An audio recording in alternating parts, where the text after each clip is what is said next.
নিতাইগঞ্জ গ্রামে দুই বোন থাকতো। বড় বোনের নাম ছিল শিলা আর ছোট বোনের নাম ছিল গীতা। দুই বোন সবসময়ই মিলেমিশে কাজ করত। তাদের বাড়ির সামনে একটা আম গাছ ছিল, যে গাছের আম বিক্রি করে তাদের সংসার চলতো। গীতা, এই গীতা, কোথায় গেলি বোন? কি হয়েছে দিদি? বাজারে যেতে হবে তো নাকি? এখন না গেলে যে গরমে আমগুলো নষ্ট হয়ে যাবে। হ্যাঁ রে দিদি, চল। এরপর তারা আম নিয়ে বাজারে যায় আর বাজারে গিয়ে আম বেচতে শুরু করে। গ্রামের লোকেরা গীতা আর শিলার কাছ থেকে বেশি আম কিনতো, কেননা গীতার গাছের আম ছিল অনেক সুস্বাদু। তারা আম বাজারে নিয়ে গেলে খুব অল্প সময়ের মধ্যেই তাদের আমগুলো বিক্রি হয়ে যেত। এভাবেই চলছিল তাদের দুই বোনের দিন। গীতা আর শিলা তাদের আম গাছটার অনেক যত্ন নিত। দিদি, এই দিদি, দেখ আমাদের আম গাছটায় কত আম। এই আম গাছটা যে আমাদের জীবনে ছায়া হয়ে আছে রে। ঠিক বলেছিস রে, এই আম গাছটা মা রোপণ করেছে।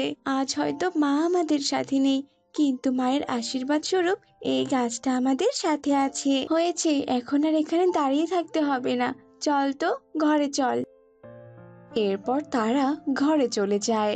এভাবে হাসি মজা আর আনন্দে তাদের দু বোনের দিন খুব ভালোই কাটছিল।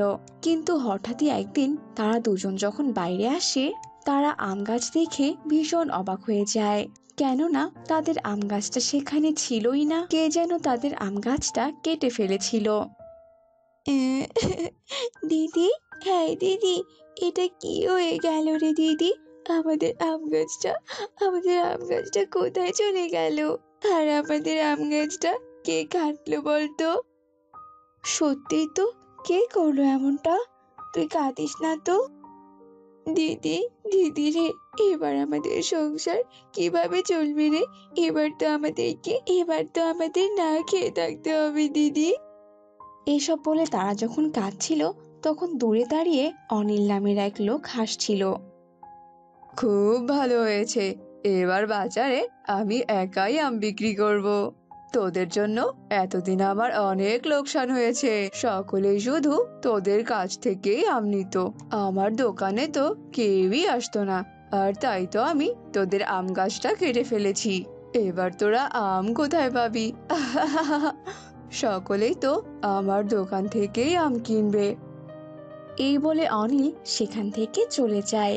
আর গীতা আর শিলা ভীষণ চিন্তিত ছিল। গীতা আর শিলার আমের দোকান না থাকায় অনিলের থেকেই সবাই আম কিনত, আর এতে অনিল ভীষণ খুশি ছিল। এদিকে গীতা আর শিলার দিন অভাবেই কাটতো। একদিন শিলা নদীর ধারে বসে কাঁদছিল।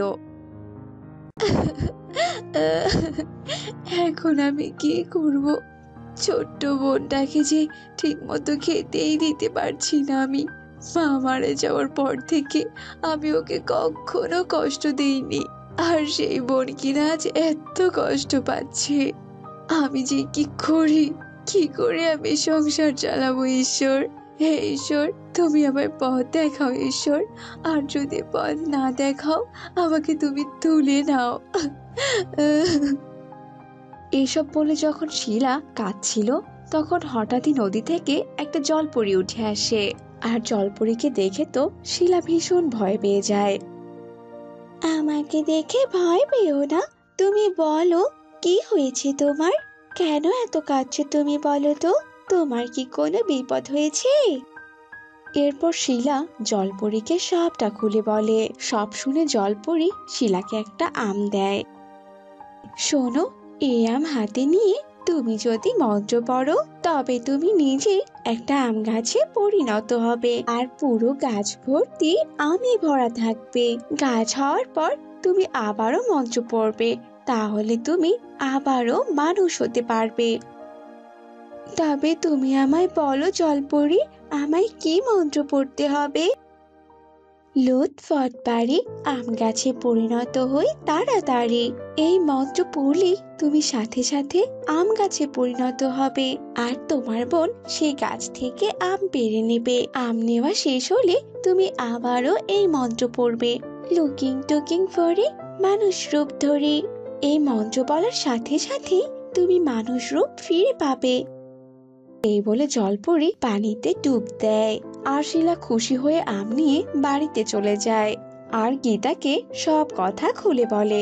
এরপর তারা দুজন বাইরে চলে আসে আর শিলা আমটি হাতে নিয়ে মন্ত্র পড়তে সে একটি আম গাছে পরিণত হয় আর গীতা সব আম গাছ থেকে পেড়ে নেয়। এরপর শিলা আবারও মন্ত্র পড়ে আর মানুষ রূপে ফিরে আসে। শিলা আর গীতা এত আম দেখে ভীষণ খুশি ছিল আর পরের দিন তারা আম নিয়ে বাজারে যায় আর আবারও গ্রামের লোকেরা তাদের থেকেই আম কেনে। এদিকে শিলার আম বিক্রি করা দেখে তো অনিল ভীষণ অবাক হয়। কি ব্যাপার, আম গাছ তো আমি কেটে ফেলেছি, তাহলে এরা দুজন এত আম কোথা থেকে পেল? নিশ্চয়ই কোনো রহস্য আছে। না না, আমাকে এদের ওপর নজর রাখতেই হবে। এরপর থেকে অনিল তাদের দু বোনের ওপর নজর রাখতে শুরু করে আর সে শিলাকে আম হাতে নিয়ে মন্ত্র পড়তে শুনে নেয় আর শিলাকে আম গাছে পরিণত হতেও দেখে ফেলে। এসব দেখে অনিল ভাবতে থাকে, ও তাহলে এই ব্যাপার। না না, গীতার হাতের ওই আম আমাকে নিতেই হবে, সেটা যে করেই হোক। এরপর গীতার সব আম পাড়া শেষ হলে শিলা আবারও মানুষে পরিণত হয়। এরপর তারা আম নিয়ে ঘরে চলে যায়। এরপর রাতে শিলা আর গীতা যখন ঘুমাচ্ছিল তখন মাঝরাতে চুপি চুপি অনিল সেখানে আসে আর আমটি চুরি করে সে তার বাড়িতে চলে যায় আর তার বউকে সবটা খুলে বলে। এরপর শিলার মতো অনিলও আম হাতে নিয়ে মন্ত্র পড়ে আর সাথে সাথেই অনিল আম গাছে পরিণত হয়। গিন্নি, ও গিন্নি, হা করে দাঁড়িয়ে আছো কেন? এবার তুমি সব আমগুলো পেড়ে নাও। অনিলের এমন কথা শুনে অনিলের বউ সব আম পেড়ে নেয়, কিন্তু অনিল মানুষ রূপ ধারণ করার মন্ত্র না জানাতে সে মানুষ রূপ ধারণ করতে পারছিল না। এ এ এ কি গিন্নি, এবার কি হবে বলো তো? আমি তো মানুষ রূপ ধারণ করতে পারছি না। হায় হায় হায় রে, এবার কি হবে? আমি কি সারা জীবন এমন আম গাছ হয়েই থাকবো নাকি? হে উপরওয়ালা, সাহায্য করো আমাকে। হায় হায় রে, আমার সাথে এটা কি হয়ে গেল? ভোরবেলা গীতা আর শিলা আমটা দেখতে না পেয়ে ভীষণ চিন্তায় পড়ে যায় আর তখনই সেখানে অনিলের বউ আসে আর তাদের সব ঘটনা খুলে বলে আর সব শুনে তারা সেখানে যায় আর তখন আম গাছটা তাদের দেখে বলে ওঠে, মা শিলা, শিলা রে, তোরা আমাকে ক্ষমা করে দে। দয়া করে আমায় মানুষ হওয়ার মন্ত্রটা বলে দে মা। আমি যে আর কখনো লোভ করব না। আমার ভুল হয়ে গেছে। এরপর শিলা মানুষ হওয়ার মন্ত্র বলে দেয় আর গাছরূপী অনিল সেই মন্ত্র পড়তেই মানুষ রূপে ফিরে আসে।